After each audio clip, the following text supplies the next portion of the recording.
Hello and welcome back in this final week. We also like to welcome Julia for joining us. In this video we will discuss the work that you've done. Yes, and we'll start by asking Julia about her value of design in business to show us how she visualizes that for different people. Yeah, so I use different ways of visualizing the value of design, and it depends on what I want to stress out. And depends on the people that I have in front of me. So I'll show a couple of things. One of the visualizations that I like most is this one.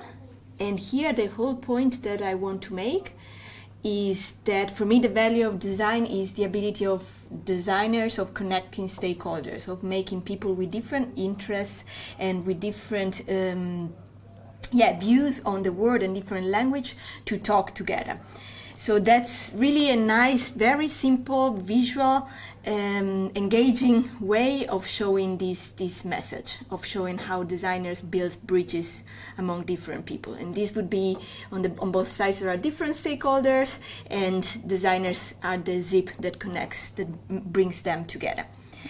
Other times you need to explain the value of design to business people and be much more convincing. So you have to show really the effect on KPIs, on key performance indicators, or even numbers.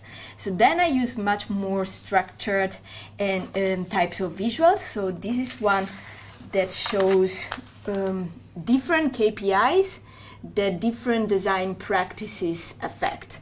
So when you do design within a company, so when you do strategic design, you could say that there's an improvement in how people accept innovation, in how fast they are, in taking decisions and in bringing a product to market, or even how financial performance improves. So this is a type of visual that is much more for managers to show really in key performance indicators what is the concrete value of design. Yeah, a very different style compared to that one. Yeah, flow charts and completely sketching. different. Yes. Yeah. And then there's a third one that I really want to show, because this is with numbers. So I still think the designers should combine different languages. So they should use drawings and sketches. But when you are in a board, or when you want to sell your idea, you really need to provide numbers. And this comes from a recent report that I'm sure if you are interested in design you have been following. This is from McKinsey, and it shows the design index score. So what this shows is that companies that use design in their business practices, over time they have a value on the stock exchange that is 10% higher than the others. So it's really in numbers. Yeah. It's the quantified value of design. Oh, yeah. That's a really nice different ways of visualizing it for the different stakeholders. Yes. Yeah. Yes. Yeah. And how would you compare that to, for example, this visual that's made by one of the students?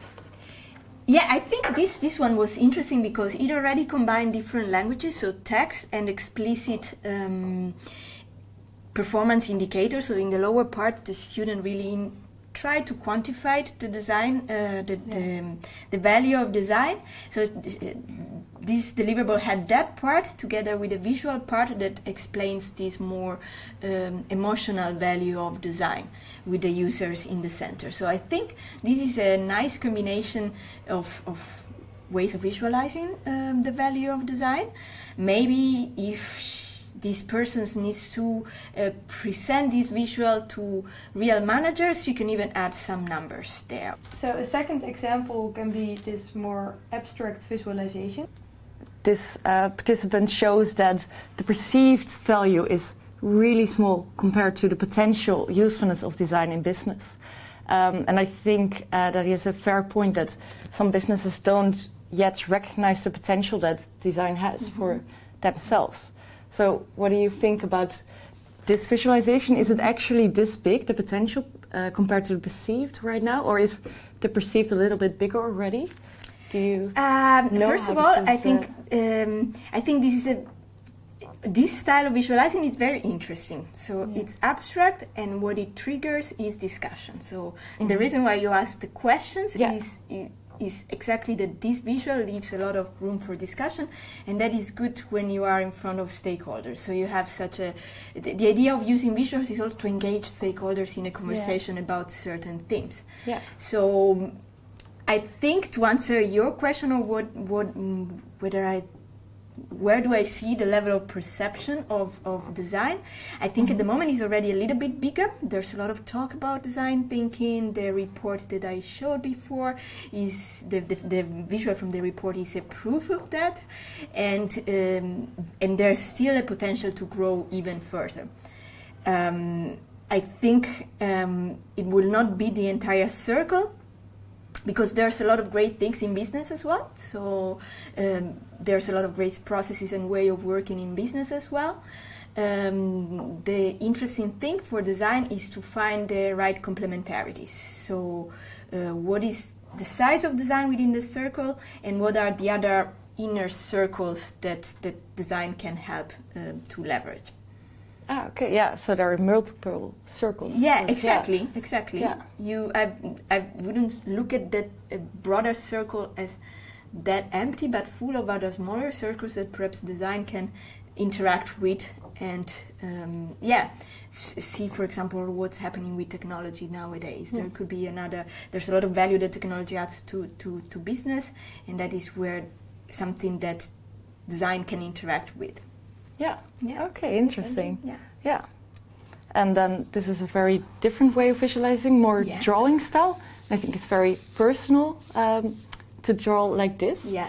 Do you see this kind of visualization often in businesses? Can they relate to this kind of visualization well? Or do they relate more to the numbers as you... I think... The value of this I do see. There's a lot of designers, the visual designers that do this kind of visualizations to explain concepts, ideas in a more engaging way. So that's the value of this kind of visual, to attract the attention emotionally. So a manager can say, "Oh, this looks great. What is it about?" And then I would follow up with a more sort of structure, numerical, less sketchy way of visualizing to explain your idea better. So, for instance, this one would complement very nicely with something, with one of the visualizations that with the numbers or the flow charts. With this one, something like this. Yeah. So this would be a nice combination. Yeah. Nice. One suggestion for this particular one that I noticed, it's difficult to distinct. I guess here the idea is that the designer takes along a lot of people throughout the process, but we cannot really see who is designer and who are the other people. So make maybe a better use of colors or different characters. That would make this even better. Yeah, so that you can see the different stakeholders involved. Exactly. Yeah. For the next challenge, we asked everybody to make a stakeholder map. And we will now discuss 2 of the results that you send in. Yes, and we'll start with this one. That's about the experience of visiting a museum. And as you can see, this participant really used his own visualization style in the stakeholder map. And it's a very vivid style that really makes the words come more to life. So you, for example, this bus, you can really relate to it better, and you have a quicker overview of what stakeholders are represented in the map. And I think this participant explored a lot of different stakeholders. Yeah, it's very complete. Yes, it's a very complete map. The question is always with stakeholder maps where to put your stakeholders. So how do you think that one should select where a stakeholder goes? For example, sometimes maybe the guide is also a direct user, or is it an indirect stakeholder? How does one decide where to place a stakeholder in the map?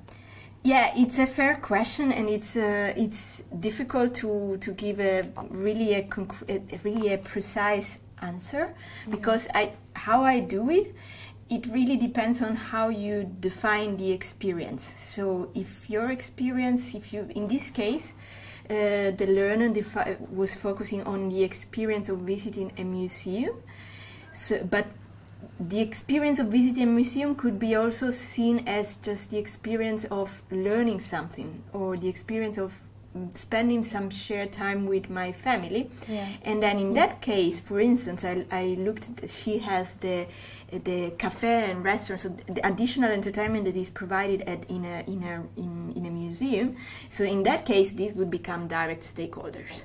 Yeah. So for me, it really depends on how clearly you define the experience. What is the experience that you want to tackle, and then you decide. But I also think that, another important thought that I wanted to share, this is very nicely done. All the stakeholders are there.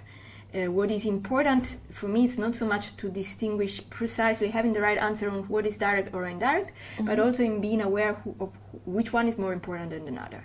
Yeah. So for instance, for me, between the indirect one, the people in charge of marketing that needs to make people aware about this experience are extremely important. So I would perhaps make them in a certain color, or make them a little bit bigger. Yeah. So I think that's also an important point to bring your attention on. For the next visualization, we like to ask the question, how specific should you define your stakeholders, or should you split them up in groups? Because here, for example, the learner was talking about food court visitors, but these visitors might be people who buy food and take a seat, or don't buy food and take a seat, or not take a seat at all. How would you put that in a stakeholder map?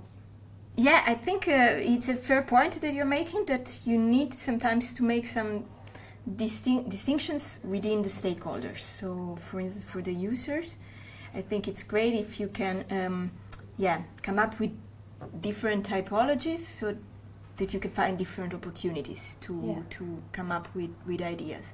So in general, when you start, also within, for instance, type of companies that are involved in other type of stakeholders map, I would start with mapping, considering differences. So just list them all, and then start thinking for each of them which one could be, do we have differences in this particular one, what are the nuances?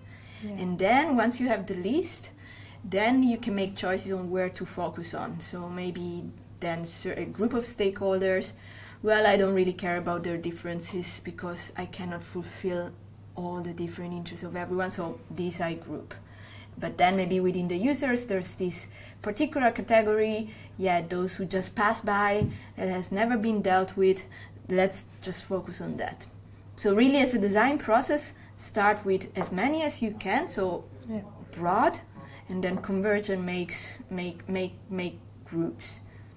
Yeah, and then make a decision on where you find the most opportunities for the group of people that you can design for. Yeah. Then it's well thought of, and nobody has been forgotten. Exactly. You cannot satisfy them all, but at least you show that you are aware and take all the opportunities out of that quantity. Yeah. Okay. Yeah. Thank you. Third challenge that you got in this MOOC was to design your own IDEF0 diagram, and we will start by discussing this example. The value proposition of this participant is as follows: to provide an energy switching service for customers without the time, ability, or resources to take advantage of the competitive energy market. We think this is a very nice opportunity that you found, and by specifying specifically why the customers now cannot switch their energy company so easily, it becomes more credible and valuable.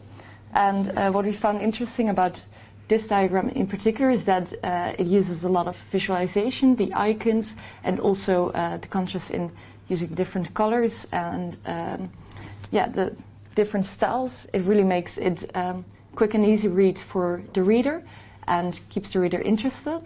And also the comments that you wrote below are very interesting, since you can really find your design opportunities here. What do you need to take into account for each specific step in the process? Yeah, and that's very different from the example that we have here.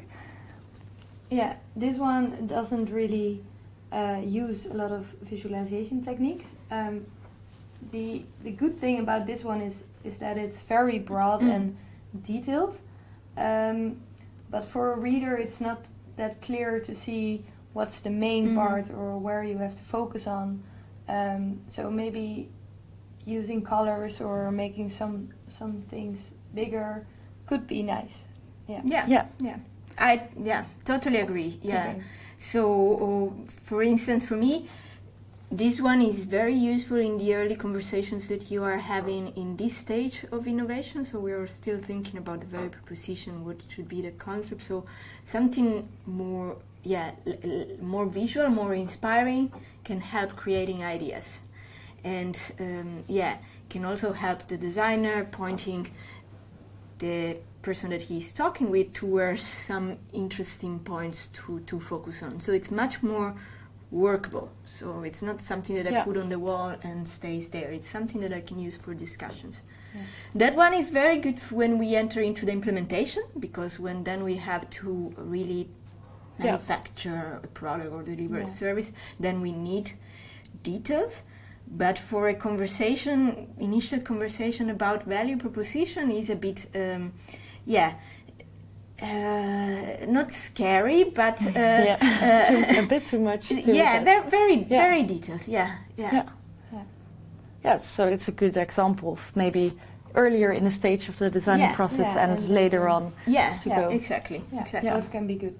Exactly. Final challenge was to create a positioning statement, and we will discuss this one. First of all, I'd like to say that the positioning statement made the IDEF0 diagram a lot more clear. We really like that that there are pictures to explain a little bit of what's the idea. But we do have some comments on the positioning statement itself. Yes, because it's a bit too much. It's a bit too long, and at some point you're going into a lot of detail also about the benefits and the use, while positioning statements should focus more on the true value. What are you going to bring to the users? So we tried shortening it down and wrote our own example of positioning statement, and this one goes as follows. The platform ARCS offers real-time remote support from any location for customers of equipment and system suppliers that need help with repairs by using augmented reality on any smart device. So, Julia, how do you think that you select your benefits, or what should you look at when you're describing your benefits? So normally, especially because the benefits can be used for the positioning statement as well, I try to reduce to one or two core benefits, and normally I try to combine a more functional benefit with a more emotional one. So in this list there are a lot of interesting functional benefits, but I'm missing the emotional part, which is what a designer normally uses as a starting point for being creative, and it's also what then works very well into certain markets to really provide an emotional benefit that is different from competitors. How do you select the most interesting ones?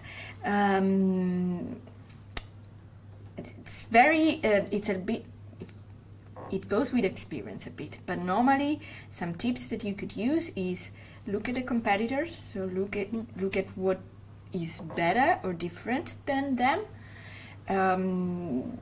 If there's really an important innovative component, then perhaps stress that one, both from a technical perspective but also from an emotional perspective. So what does it bring to the user?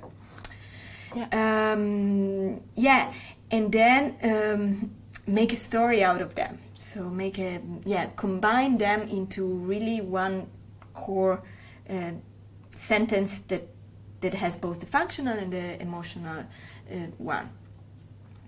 I also think that there should be a lot of focus on the user. So the benefits you should choose benefits that really benefit the users, not so much other stakeholders. You have to satisfy other stakeholders, but that you do in your back office. When you are working on your proposition, the core benefit that I would stress is first the users. So choose the benefits that are more relevant to the users. Yeah, so discuss the supplier's benefits with them when you... Exactly. It's more something that you use to Yeah. sell them internally. So Yeah. to explain them, to get the approval of the support, the engagement, the commitment of the supplier. So there's a benefit for us. But when you talk to the outside world, so to the users, or many times also to the board of your company, better to focus on the user. So in this case, you would probably say that the benefits down under. Perhaps. Yeah. So we really hope you had fun during this MOOC, and thanks again for being here and giving your comments, Julia. My pleasure. Yeah. Yeah, and you can always look at the other courses of TU Delft on edX, because there's a lot of interesting ones out there. And we had a great experience looking at all your shared work and to review them, so thank you for that. Yeah. And We've hoped you learned a lot.